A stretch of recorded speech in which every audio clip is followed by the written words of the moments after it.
me that green light. Give me that Greenlight Maine. Give me that green light.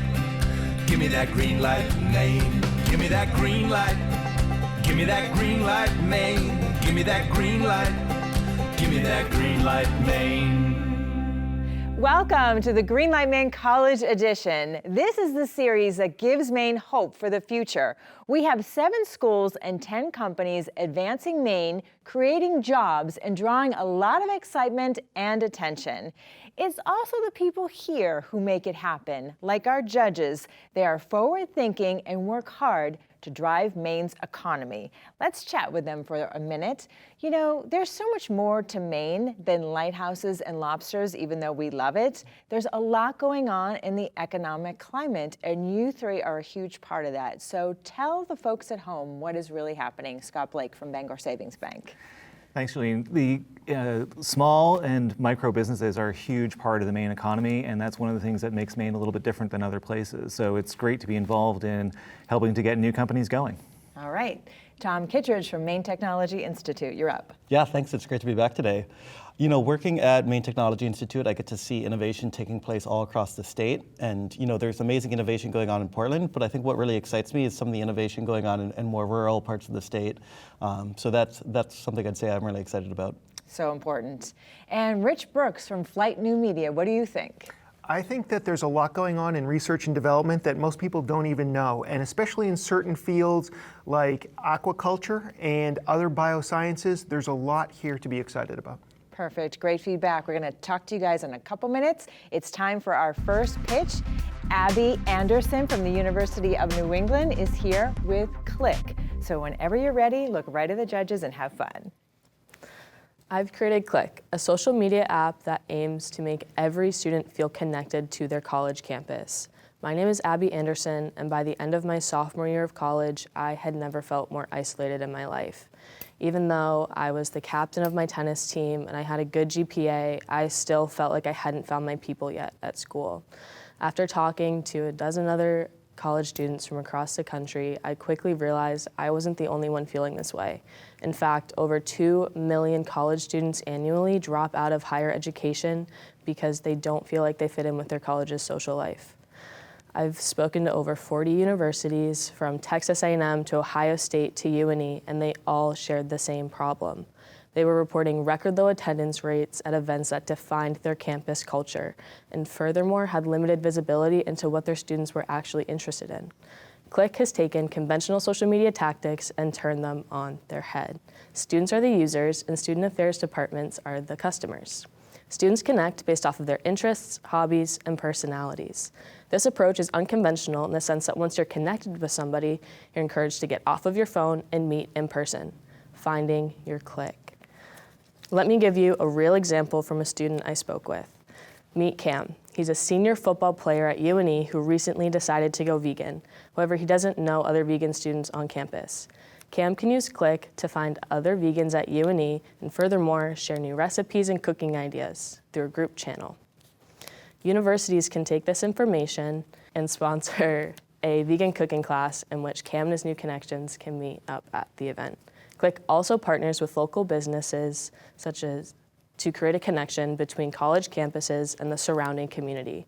Cam can log on to Clyk and find local vegan restaurants such as Quero Cafe in Saco, Maine, and receive a discount when him and his connections meet at the cafe.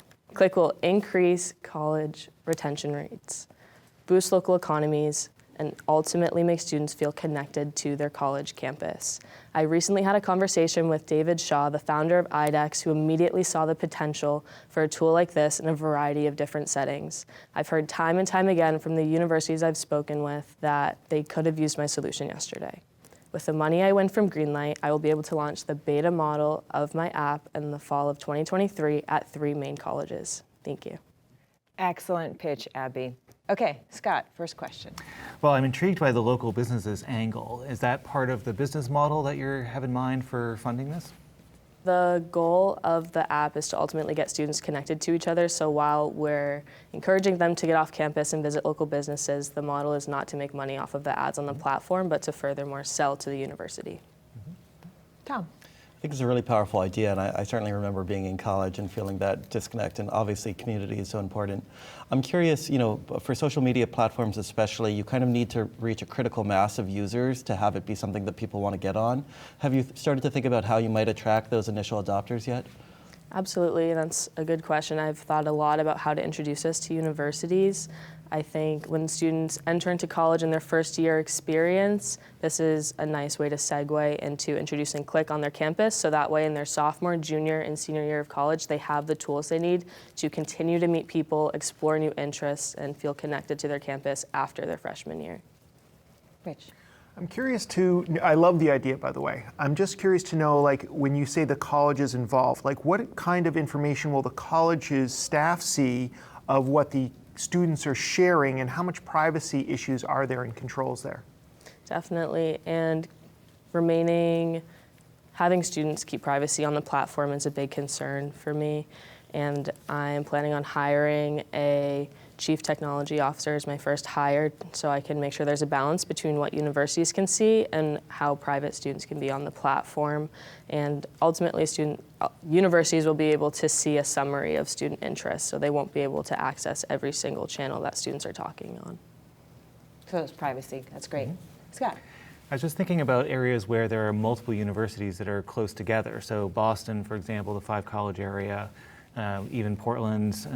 Is that something that you've thought about? Is there a coalition for the universities, perhaps? Definitely. In a place like Maine, rural Maine, specifically UNE, we're not close to other colleges in the area, so it makes sense in settings like that for the app to be centralized to UNE students. But in a place like Boston, where you have universities that share buildings, it would make sense for those students to be able to connect with each other because they're in the same area.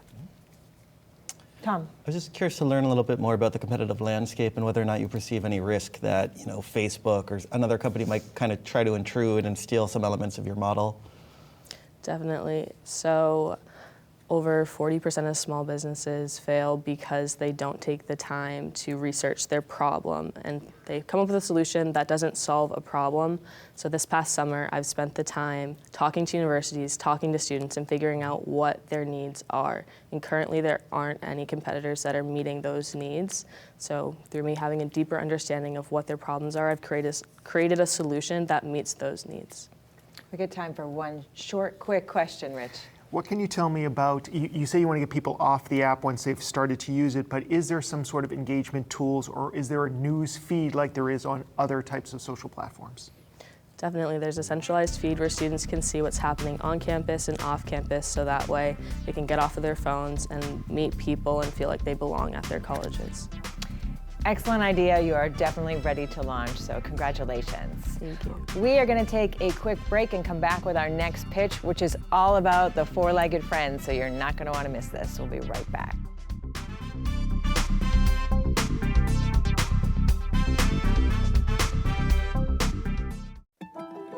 Bangor Savings Bank, committed to investing in its employees, customers, and communities to help create a stronger Northern New England. Bangor Savings Bank. You matter more. Maine Technology Institute, offering grants, loans, and equity investments to help support Maine's innovation economy and committed to supporting new ideas with potential to grow. Visit mainetechnology.org. Hey Maine, how are you? Yes, you. How are you really? It's a question we rarely ask ourselves. But to Northern Light Health, how you are means a lot. Learn more at northernlighthealth.org/howareyou. Welcome back to the college edition of Greenlight Maine. Pet owners will be very interested in our next company. Welcome Zach Innes from University of Maine at Orono, and you're going to tell us about the Veterinary Immersion plan. Hi. So for those pet owners at home, have you ever had trouble getting your pet seen? Maybe had to wait long hours, appointments booked up for months, maybe even had to, for those large owners out there, had to drive out hours away to get basic veterinary care? Well, if so, you're not alone. In a part of around the world, we're experiencing a massive veterinary shortage of veterinarians and veterinary professionals.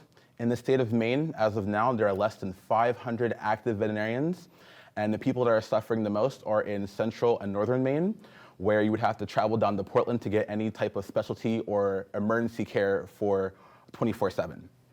I've been in veterinary medicine for about 7 years now, and being on both, and I'm also a pre-vet student at the University of Maine. So being on both sides, I'm able to understand the stressors that are affecting both the communities, and it could come down to a lack of support. I have met a lot of inspired Mainers that are looking to change the way their community are and become those veterinarians and veterinary professionals, but unfortunately they lack the support and resources needed to be able to thrive in this field. And that's why I decided to come up with the Veterinary Immersion Plan. The Veterinary Immersion Plan is an online platform that employs a 3-stage explore, learn, connect model that will be able to pipeline these students and individuals interested in veterinary med to be able to explore into a successful career. Stage 1, explore, is deep diving into different aspects of veterinary medicine, from large animal to small animal to research, all those important parts. They'll learn about it by hearing from current veterinary professionals in that profession. Stage 2, learn, is discovering an educational foundation where you could build upon, so basic clinical skills, medical math, and that type of training, so that we'll be better candidates to shadow or even get a job once they're finished. And they get a certification of completion so that they can show to other practices so that they can take a chance on them. Stage 3 is connect, is to connect them with different veterinary professionals all around the country that be able to inspire and cultivate and grow their passions for veterinary medicine.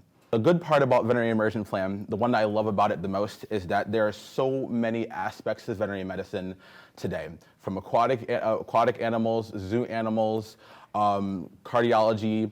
We're able to kind of immerse and come together, and they can learn about different aspects of veterinary medicine that they can be able to come back to Maine and be able to be that driving workforce that Maine so desperately needs. Thank you.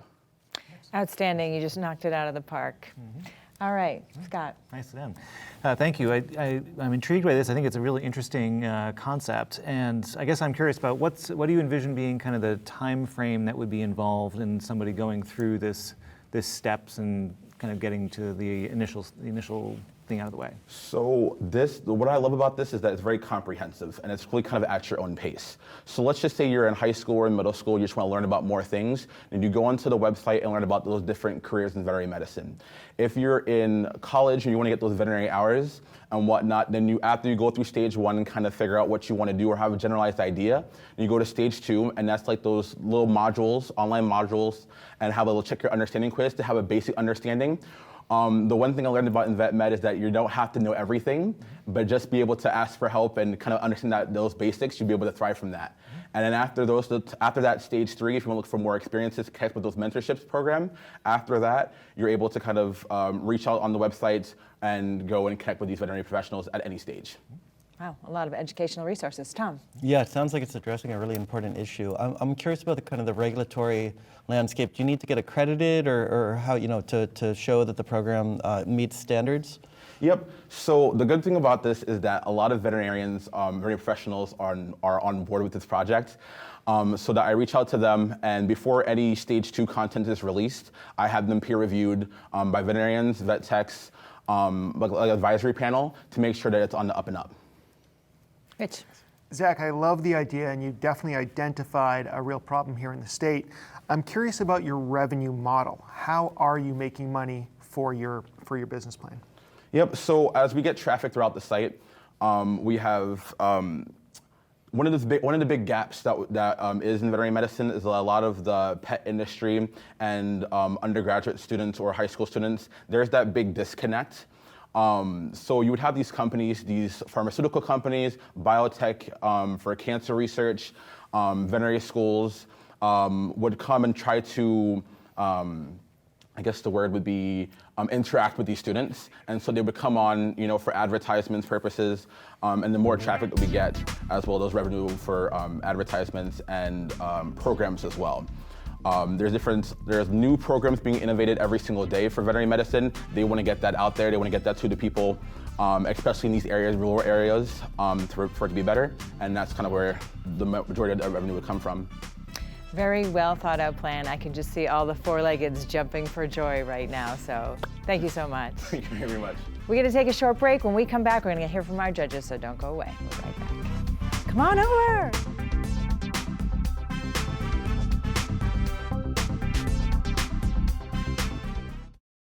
Through their efforts to support Maine entrepreneurs who are growing our economy, Greenlight Maine is making our state a better place to start and operate a business. For these efforts and the creation of a robust entrepreneurial ecosystem, the Harold Alfond Institute for Business Innovation at Thomas College is proud to be a sponsor of Greenlight Maine.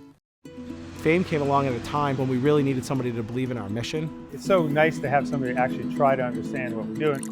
FAME helps Maine businesses and lenders get to yes for their financing needs. Thank you, FAME. Thank you, FAME. Thank you, FAME.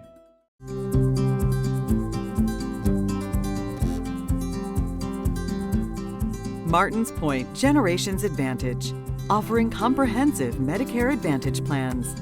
Information at martinspoint.org. Welcome back to the Greenlight Maine College Edition. This is the point in the show where our judges have some decisions to make, and they have a very tough one today. But it's important to point out that you can lose your round and still go to the finals because it's all based on scoring. Okay, let's start with Abby from Clyk, only because she pitched first. How about you, Rich? Well, I thought it was a very well thought out business plan, and she'd obviously done her homework. I do think that there's some concern that I have around how you're going to get college students off of TikTok and Instagram and start focusing on Clyk. But I think the way that she's kind of partnered with some of these colleges gives her a great opportunity of really carving out a niche here. I just thought the idea was great and certainly something that's needed. Absolutely. Tom? I thought it was a very compelling presentation, and clearly this is an idea that came from her own personal experience, but what I really liked was that she'd gone out and talked to other students, talked to the universities, talked to founders to really validate the idea and conduct that customer discovery. I think the challenge, as I alluded to in my question to her, is to become a successful social media platform, you need to get that critical mass and that level of engagement. So I'm curious how she's going to do that over the first few months of her business to reach that. Yeah, and I like her strategy in that vein of going for the university as the main customer, but also attending to the needs of the students at the same time. I'm hoping she'll explore the idea of the local businesses as a way to hook the students in too and give them a possibly even a financial reason to help with and sign up for the app as well. You all talked a lot about that off camera with her. There's a lot of local businesses that are part of college communities, so it's great to get them involved as well. And this is perfect timing because so many people are trying to re-engage after COVID and be part of the community and events, right, Rich? Absolutely. Well, and my daughter started college in the first full year of COVID, so I know what that was like. And even though those days are over, there still is a little bit of difficulty sometimes making those connections and necessarily knowing what other students are interested in. So there is a lot here that can definitely help students as they enter in college and go through their 4 or more years. Yeah, even in normal times it's difficult. Okay, let's switch gears. Veterinary immersion plan with Zach. He definitely had a great idea because there is such a lack of vets in Maine and across the country. Yeah, you're absolutely right. He identified a real problem here, and we do need to get more vets and vet techs, definitely here in the state, definitely in the rural areas. That's not of any question, and I think his passion and his way of trying to bring people in is really intriguing. I would like to see a little bit more detail on what actually is going to appear on the website to see how we get people engaged and excited about it. And I'd like to see how different veterinary practices might see these certifications and realize that this is a benefit and that this is a plus for some of the people that they might want to interview. Nice. Tom? Yeah, again, I agree absolutely that I think he's addressing a real problem, and I think there's an opportunity to get a lot of buy-in from the industry because it's addressing a real need in terms of workforce. So I think that will definitely work in his favor. I think one of the challenges that he'll face is that it's a complex idea that he has in terms of building that curriculum. It's multi-stage, and so finding the right talent and support to really build it out in a way that's going to engage customers will be very important. Perfect. Yeah, and it's always going to be a little bit of a steep hill to climb to first get those advertisers into a new platform where there aren't necessarily a lot of users yet. But he's also tying in, I think, nicely to the micro-credentialing trend that's happening in higher education, so there's an opportunity maybe to play off that as well. Yeah, he talked about the educational piece of getting CEs for free, because we all know you have to take online courses, you have to go to conferences to get those, and can get very expensive. Also, I mean, right here in our backyard is IDEX and Covetrus, so you guys talked about those two options with him. He was already on it. He's hoping to get a meeting. So there's a lot of potential and definitely a problem that needs to be solved. Absolutely. And the fact that he's going to this conference, he mentioned to us off camera, where a lot of these different companies and perhaps colleges and universities will be, I think will give him an opportunity. So it really will come down to some of the connections he makes in the coming weeks. A lot of opportunity for partnerships. Okay, let's go around and do just some final comments on maybe if they did make it to the next round and you were able to sit down with them again, what would you want to see out of a long-term plan? I think for Zach, I'd like to see some maybe mock-ups of screenshots, so I really get a clearer picture of what it's going to be like for those 3 stages that he laid out for us. I love the idea of it, but I just need some examples to anchor it in my mind. Agreed, and I think for Zach, I'd also like to see him go out and talk to some prospective folks who will be using this with those screenshots perhaps to really see feedback and gather that, so as he's putting together his proposal, it's really aligned with the desires of his customers. Yeah, the first customers are always the hardest, and I think that's going to be a little bit more difficult for Zach than it will be for Abby. I think she's already got a couple of universities potentially lined up anyway, so that's intriguing, I think, also. Great points made by all of you. Thank you so much. We're going to give you a little bit of time to decide. Okay, we need to take a short break and hear from our sponsors. We will be right back with a winner, so don't go anywhere. We'll be right back. Great job, you guys.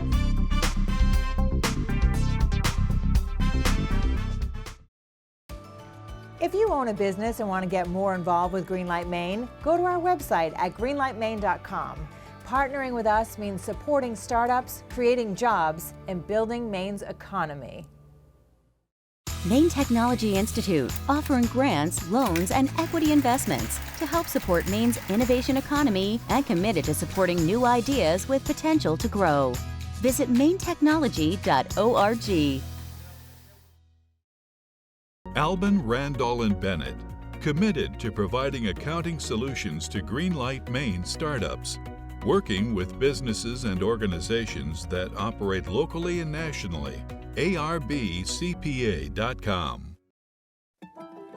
Bangor Savings Bank, committed to investing in its employees, customers, and communities to help create a stronger northern New England. Bangor Savings Bank. You matter more.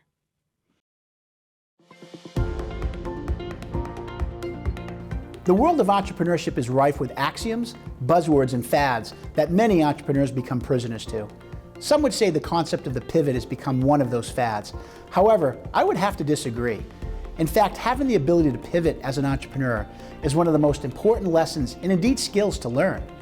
Being able to stay nimble enough to listen, observe, and gather feedback from customers is essential in order to build a successful business over time. Having the ability to then take this customer feedback and insight into account is where having the confidence to pivot pays off. Those entrepreneurs who can analyze the data, see the trends, and know that a change is needed in some fashion within their businesses are the ones who get to stay around and grow. What's interesting to me is that so many of the most successful entrepreneurs tell the tale that they started in business doing something completely different than what ended up becoming successful. They explain that it wasn't until they pivoted into a new product line or even an entirely new business before their business took off. Case in point, in 2005, a new dating platform hit the scene. It was a complete failure. A year later, the founders relaunched the platform to be something different, and it soon had over 25 million viewers per year. If it wasn't for that legendary pivot, YouTube would never have been created. Welcome back to the Greenlight Maine College Edition. We just saw 2 outstanding pitches from students who are definitely problem solvers from the University of New England and UMaine at Orono. Now it's time to find out who is moving on in the competition. Judges, I'm going to count you down. 3, 2, 1. And that means Clyk is today's winner and is moving on in the competition. Congratulations to Abby from the University of New England. Well, that's all the time that we have today. We appreciate your comments on social media, so please keep them coming. We definitely want to hear from you. And if you or someone you know are interested in starting a business, visit our website at greenlightmaine.com for more information. We'll be back next week with more Greenlight Maine. Until then, we wish you a safe and successful week. Congratulations. Nice job. Okay. Greenlight Maine would not be possible without the support of all of our corporate sponsors. Thank you. Furniture for Greenlight Maine is provided by Chilton, a Maine company offering a modern take on traditional New England wood furniture. Hotel accommodations for Greenlight Maine are provided by Hilton Garden Inn, Auburn, Riverwatch.